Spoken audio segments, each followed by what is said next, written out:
His figures feel alive and make us feel the same. Please welcome internationally renowned sculptor, Mr. Woodrow Nash.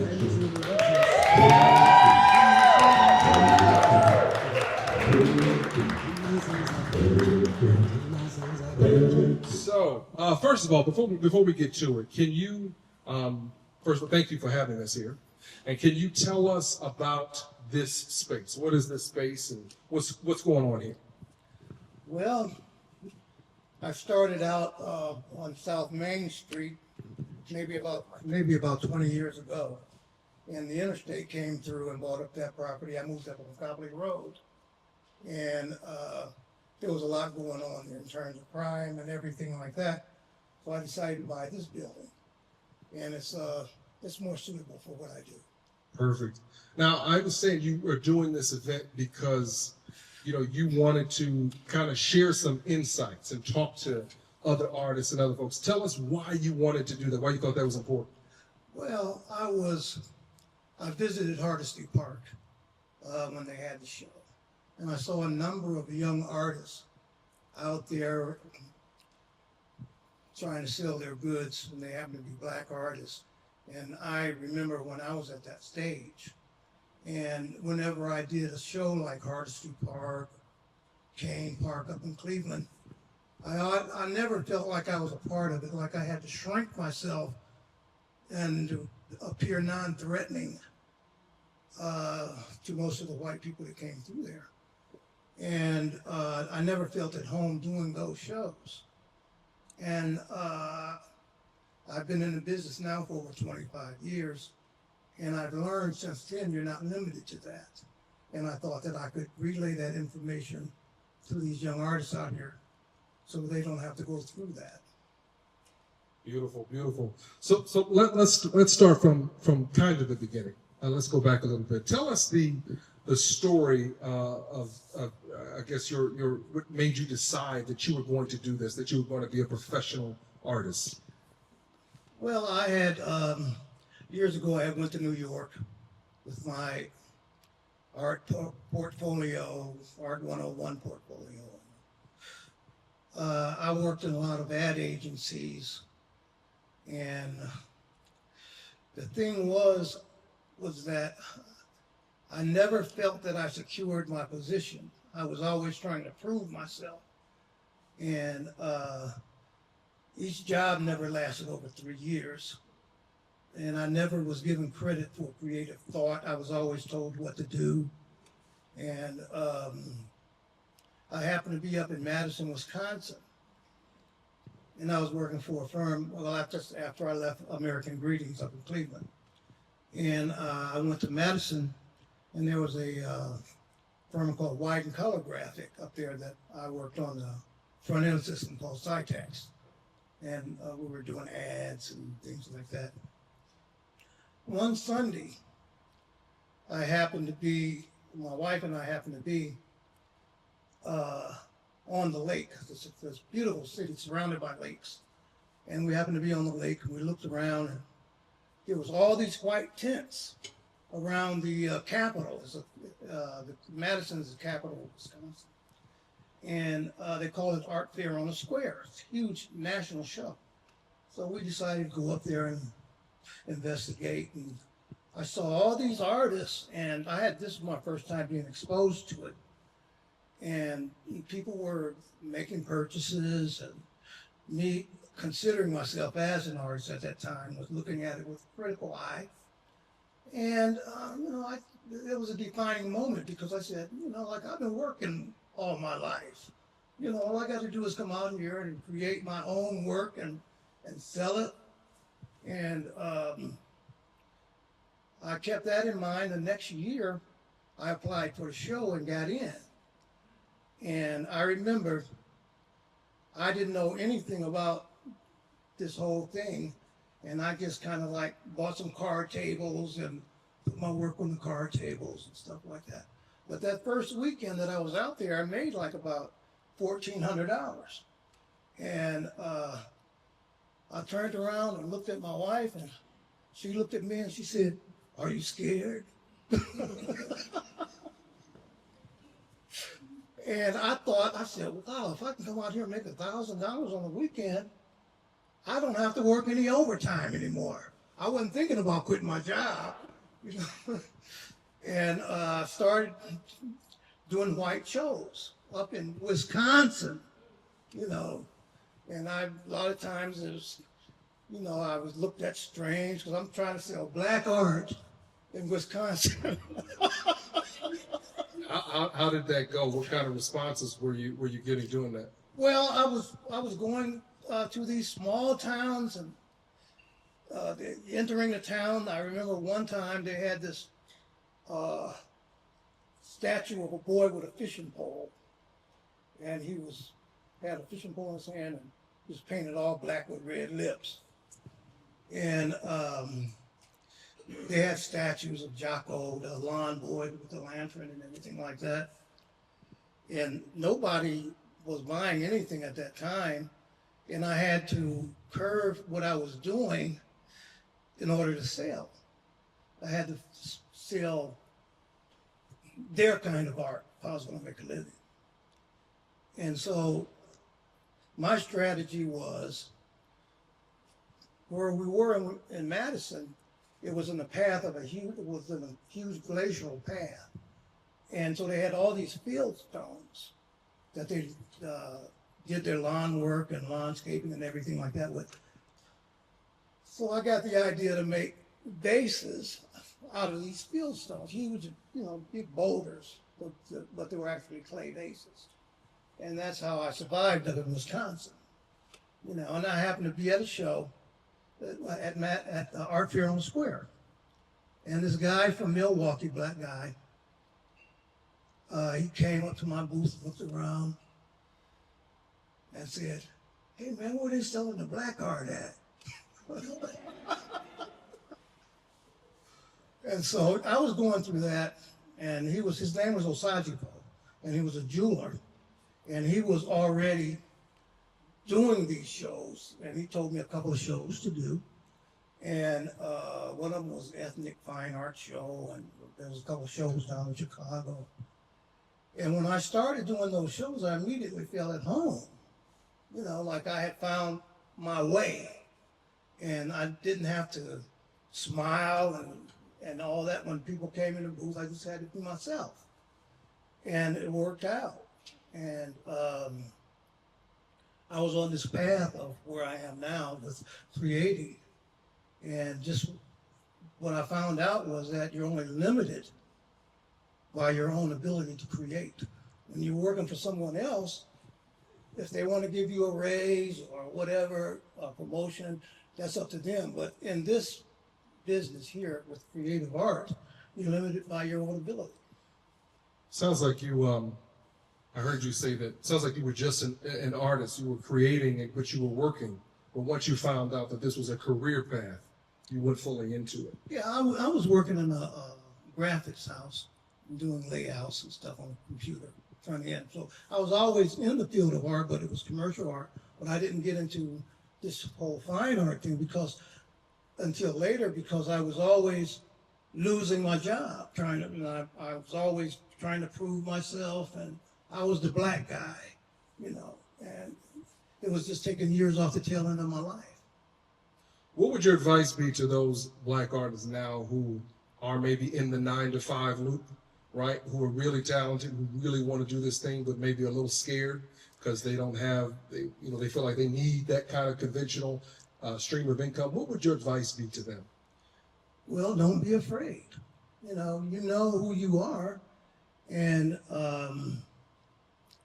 there are people out there who follow these shows, these fairs, and they're just as interested in purchasing. They're collectors, and they're very excited. I remember when I first started out, there was a lady that did quilts.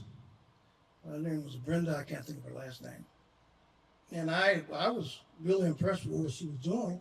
So I bought a couple of her quilts for $300. She's selling those same quilts now for over $70,000, $100,000. You know, and she got her start out here just like me. You know, so there's, being an artist is an attainable and realistic goal, despite what everybody else says. It's a career path. It's another career path. Yes. You had mentioned a couple times being the black guy, and there wasn't a lot of black guys. We talked about Hardesty Park and all that, and maybe sticking out, or maybe the feeling that you didn't belong. Yeah. Has that feeling ever gone away? Well, no. Later on in my career, I was doing Art Basel and down in Miami, and the Sofa Show in Chicago. These are white shows, but they're international shows. And I remember going into the Sofa Show in Chicago, you know, and I was setting up. Some guy came up to me. He said, "Hey man, can you tell me where they keep the mops?" Wow. You know, because he just assumed there was a lot of black guys working there, sweeping floors and taking out trash, and he just assumed that I was one of them. So how have you overcome that? Well, just now I don't have to. Well, my work sells itself, but I don't have to be out there because I built the brand up to the point it was self-perpetuating. Beautiful. I wonder if you can talk a little bit about what keeps you going in this long career that you've had. And you're still here every day working. Yeah. What keeps you going to this day? Well, there's a certain passion. There's a passion for the work, and there's the vision that is continuous. I always wanted, when I started doing this, was to reach. And by reaching, I mean to cause a sensation, create a spectacle where people are trapped and they don't want to move on, they want to just walk. And if they can, make a purchase, or even if they don't, they're looking for me the following year. And that was, that's what I strive to do. Beautiful. What aspect of your work and all that you do are you most proud of? Well, years ago, I created a style that I call African Nouveau. Say it one more time. African Nouveau. African Nouveau. And when I started out, I wanted to sort of like create an alternate universe, because we're always here in the United States, we're always seeing these paintings of downtrodden, enslaved people and street people, just broken down people. And I wanted to create a new civilization, imaginary, of regalness and royalty. And so when I thought about it, I thought about my ancestry steeped in African tradition, but my schooling was from that Western school, concepts of beauty and everything like that. And so I took what was created in the 18th century French Nouveau, because I always was intrigued with their style. And I combined that with the primitive, naive art of Africa, the Shona stone and the woodcuts and everything like that. And I just called it African Nouveau. So you wanted to envision us in a new way. You said regal. Yeah, I wanted to portray us as staunch and regal, and instead of beaten down and that sort of thing. This answer is kind of obvious, I think, but why did you want to do that? Why do you feel like that mattered? It was important. Because this whole defeated look that I kept seeing, and our art was something that was defined by the larger society, by the white people, and we fed into it. And a lot of our ancestry come from kings and queens, and we were stripped of that. And so I just wanted to create that universe. It's beautiful. What would you say has been the biggest challenge in your career? What would you say is the biggest challenge? Well, the biggest challenge was the Sojourner Truth statute. Sojourner Truth Yeah, statute. I accepted the commission, and promptly after that had a stroke. You had a stroke. Yeah, I had a stroke, and so it was very difficult. Jeff helped me out. He was my right hand man in that whole thing. You know, I did the design, and he manipulated the clay. We're going to come to Q&A in 1 second. We're going to come to Q&A. But, you know, one thing I noticed in Akron and being in the art sector, I had heard a lot of people talked about, a lot of names, some of the same names. Most of them kind of look the same way. A name that I didn't feel like I heard as often was somebody who was right here in Akron, and also all over the world, which was you.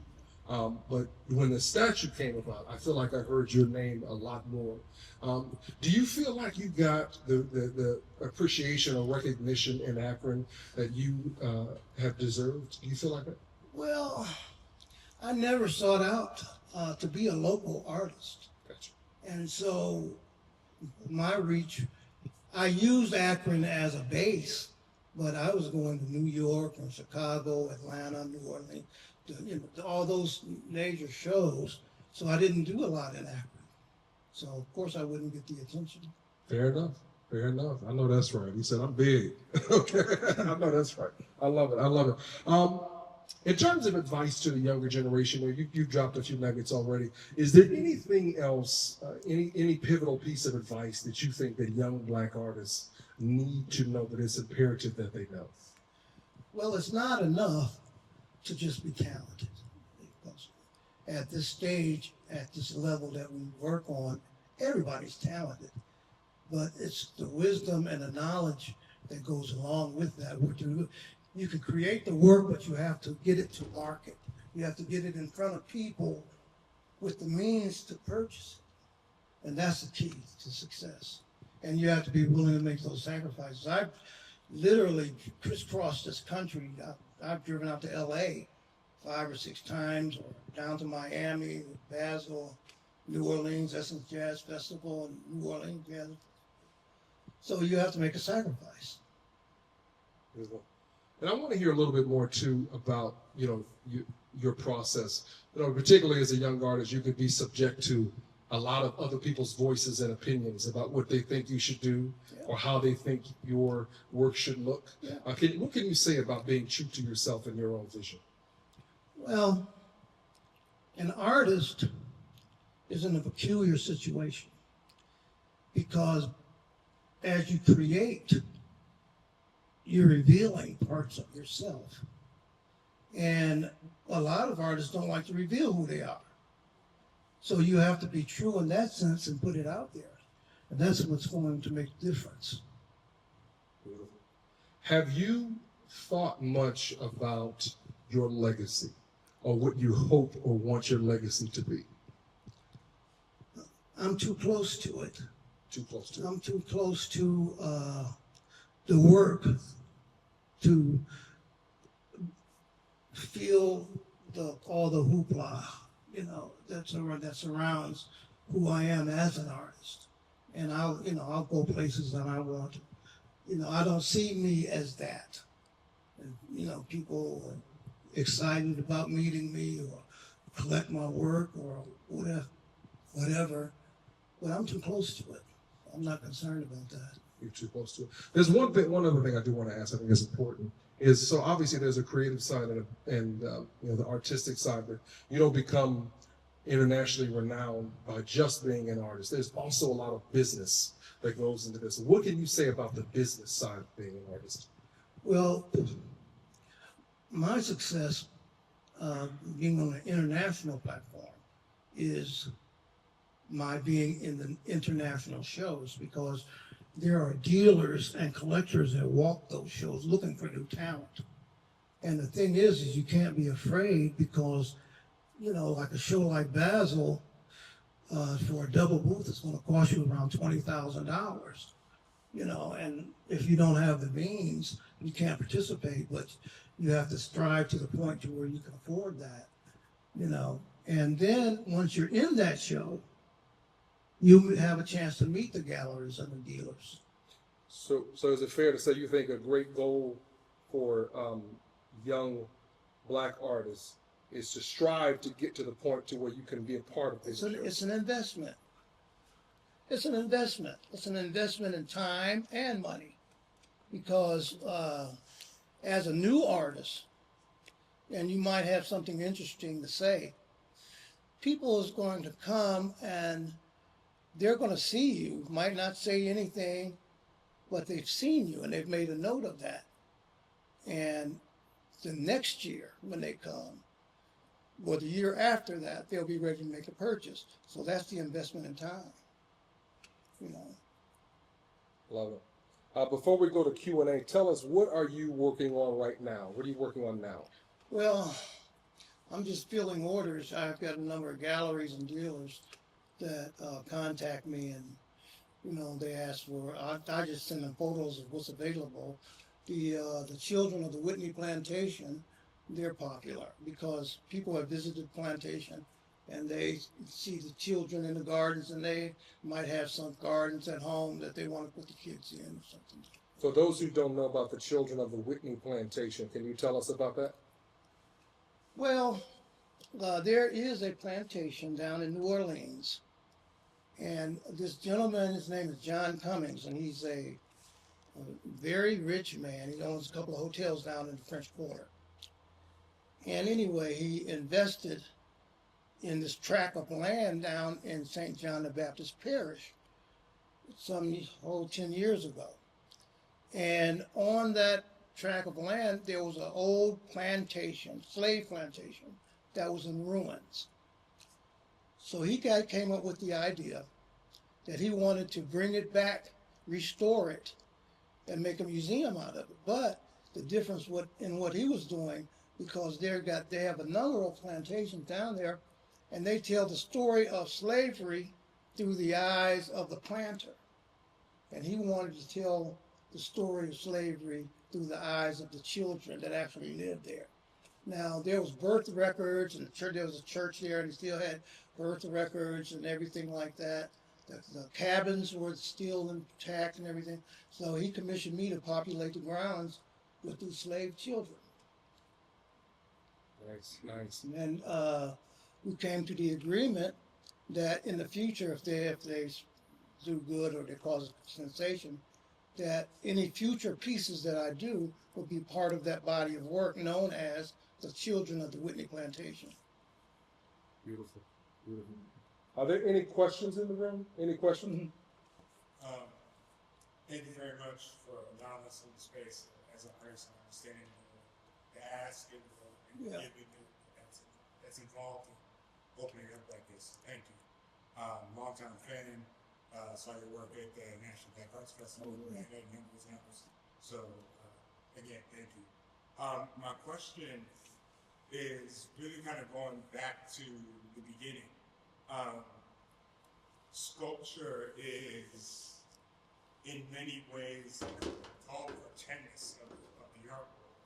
In the sense that you need equipment, you need special space, like you need all of these things to make the work. It's not just a piece of paper and some charcoal or simple things that you can just do at home. You're not firing up a kiln in your living room. And so my question is, how did you make your way to sculpture as a medium? How did you find that was where your voice would come through? Well, when I was in school, I was always a painter. I've done album covers and magazine illustrations, and I was arrogant, and I thought that, well, I don't need to take any painting classes. I'm going to take something that I don't know about, which was sculpture, and that's how I landed in sculpture.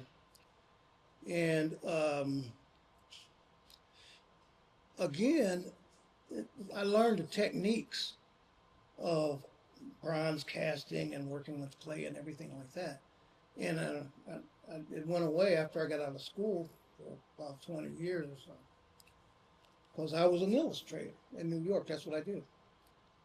when I came back and walked a couple of shows, I was wondering what I was going to do because I wanted to become a freelance artist. So I thought that, sculpture was it.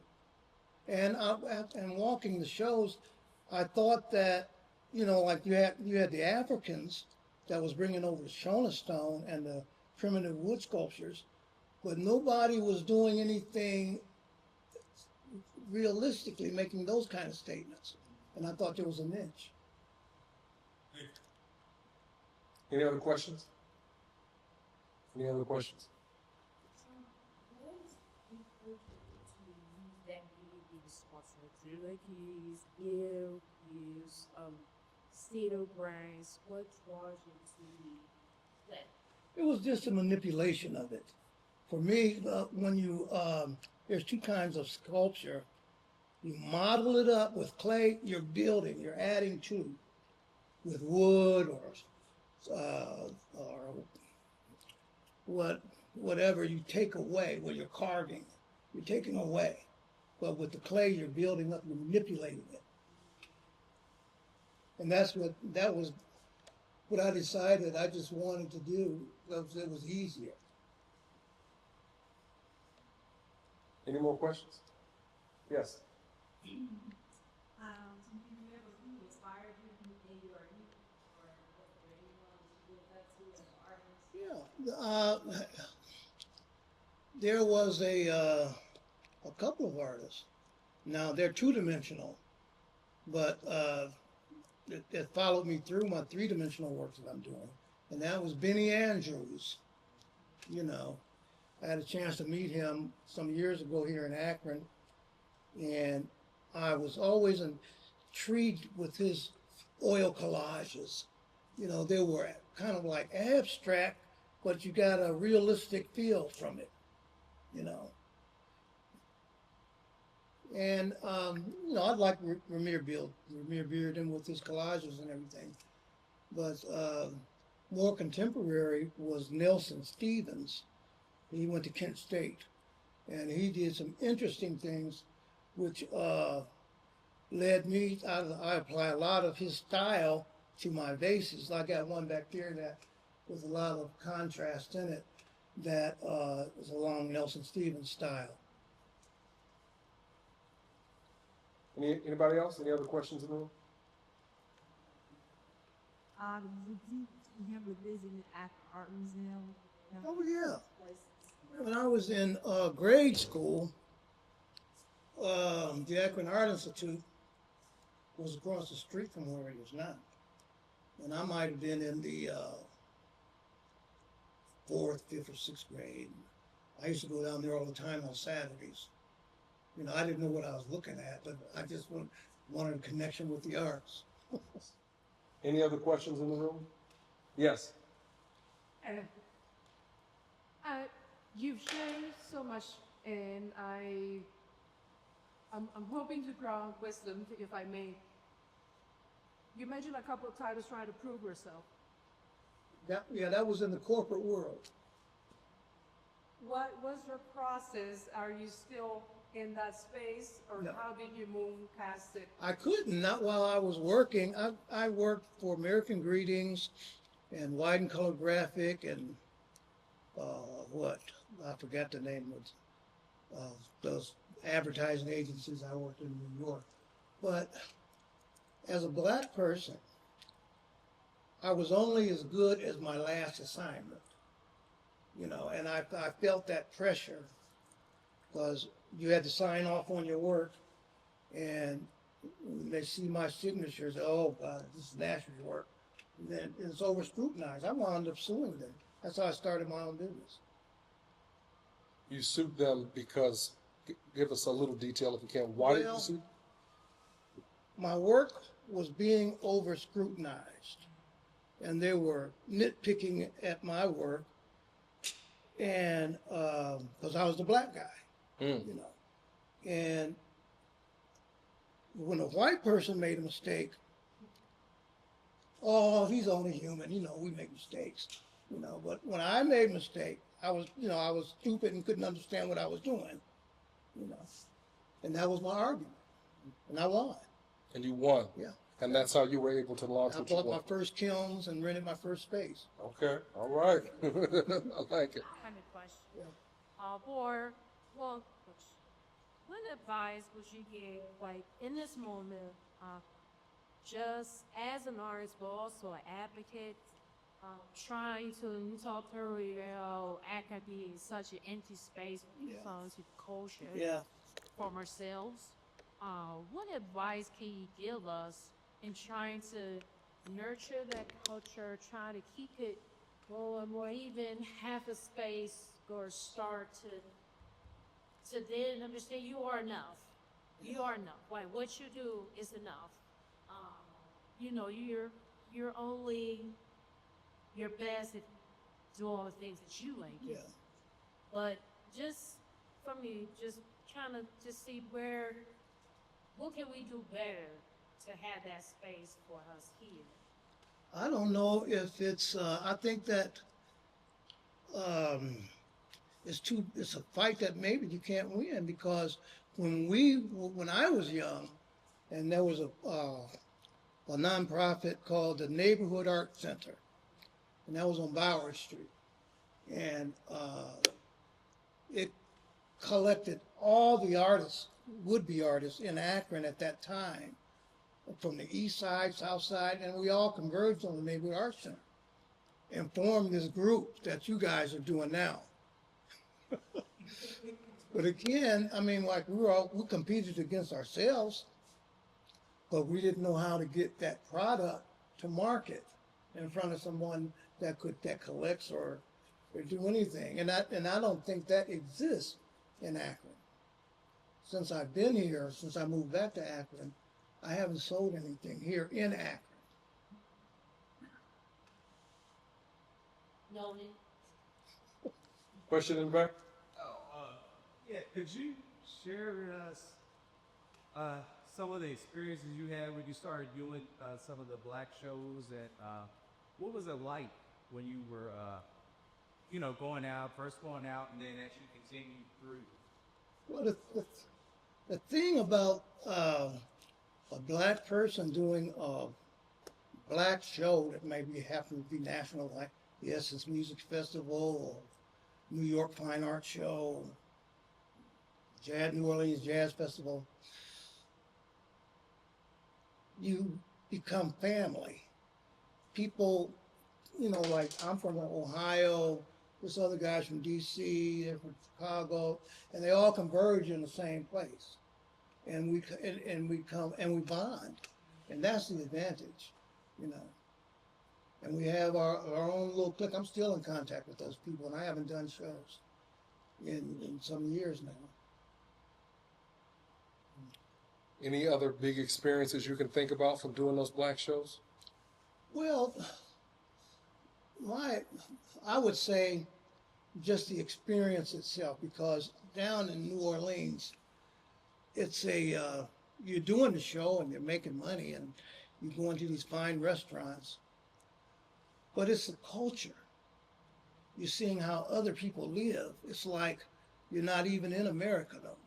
You're in New Orleans and it's different. Or like when you go to New York with a fine art show in Harlem, the Harlem Fine Art Show, it's different.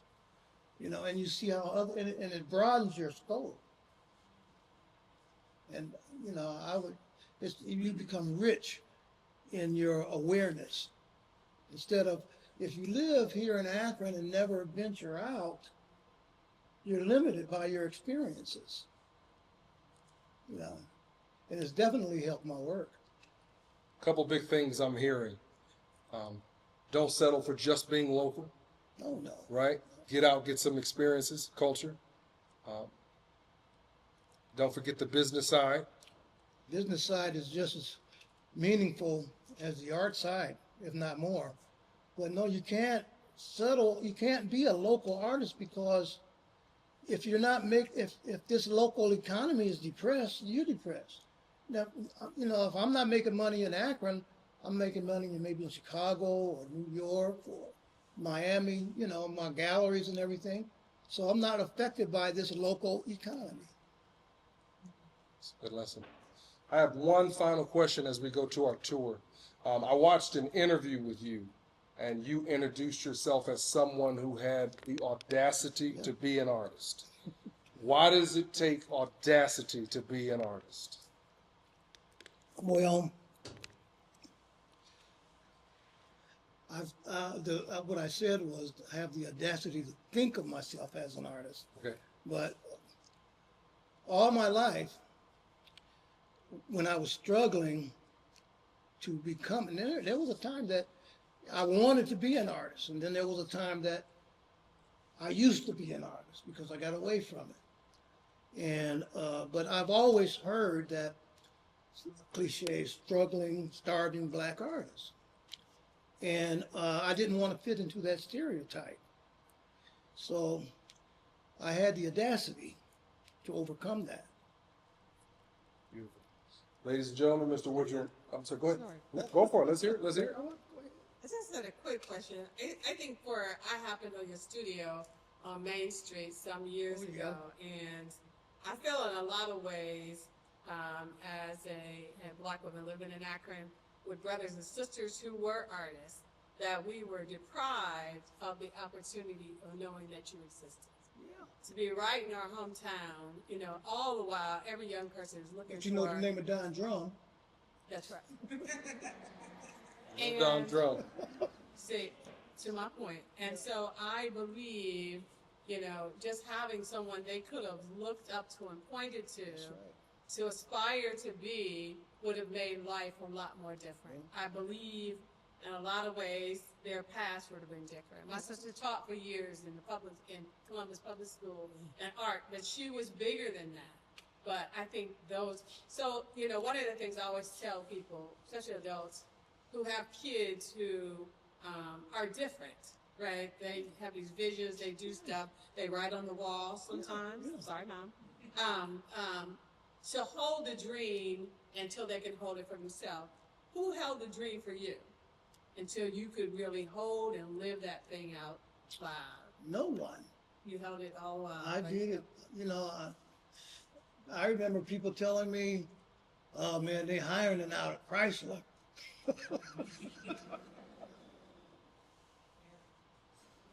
You know, so. Were you the only one in your family that was an artist, that were artistic? No, my brother, he was my inspiration. Okay. But he was multifaceted. He was not just in art, he was an intellectual. You know, so he went into a different path, but he inspired me. Beautiful. Well, this is our last question. Go for it. Was there ever a time where you let go the urge to run or hide or deny your gift? Well, I did for a number of years. And that was a period that I went through when I used to tell people I used to be an artist. And when I met my wife, because she knew that she was part of that neighborhood art center thing back in the day. And she said, "Why don't you do art anymore?" You know, and I had gotten frustrated, you know, and I was working in color graphic houses, doing layouts and stuff like that. And she encouraged me, you know, like to go back to what I was meant to do. What made you stop for a second and want to go and hide? Well,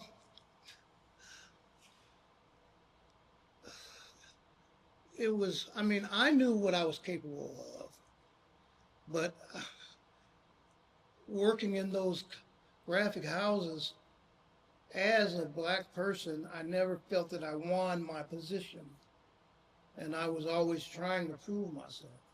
And I wind up on the late third shift and, you know, all those kinds of things. And I kind of like just walked away from it for a while. Gotcha. Well, we're glad you made it back. Can we give him a round of applause? Can we give this an round of applause? Thank you, thank you, thank you, thank you, thank you, thank you.